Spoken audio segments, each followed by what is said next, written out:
দেব শুভশ্রীর সম্পর্কটা বিয়েতে গড়ানোর কথা ছিল।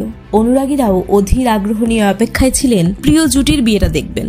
শুভশ্রীর পরিবারও নাকি দেবকে মেনে নিয়েছিল, তবে শেষ পর্যন্ত প্রেমটা ভেঙে গেছে। ভাঙার গল্পের আগে গড়ার গল্প আবারও শোনা যাক।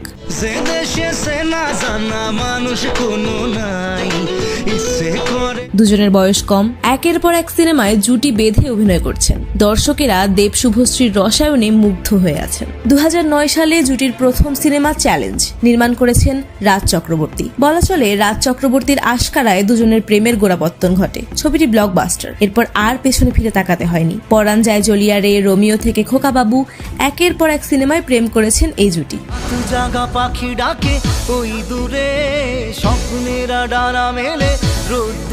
পরাণ যায় জ্বলিয়া রে সিনেমায় কাজ করার সময় দুজনের প্রেমটা জমে ওঠে।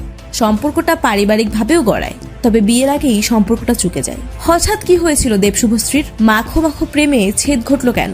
দুজনের প্রেমের মধ্যে দেবের জীবনে আরেক তরুণীর আবির্ভাব ঘটে। তিনি আর কেউ নন, রুক্মিণী মৈত্র। রুক্মিণী তখনও অভিনয়ে নাম লেখাননি, মডেলিং করতেন। রুক্মিণীর সঙ্গে দেবের সম্পর্কটা গোপন থাকে না, শুভশ্রীরও কানেও যায়। এরপর থেকে দুজনের মুখ দেখা দেখি বন্ধ, প্রেমও ভেঙে যায়। 2013 সালে মুক্তি পেয়েছে দেব শুভশ্রী জুটির শেষ ছবি খোকা 420।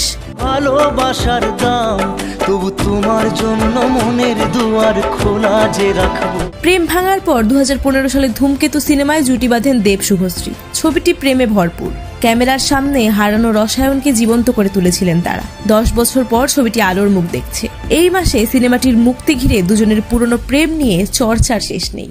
হতেই পারে সত্যি কথা এসব বলে এরকম আরো আপডেট পেতে আমাদের এই ছোট্ট চ্যানেলটি সাবস্ক্রাইব করে সঙ্গেই থাকুন।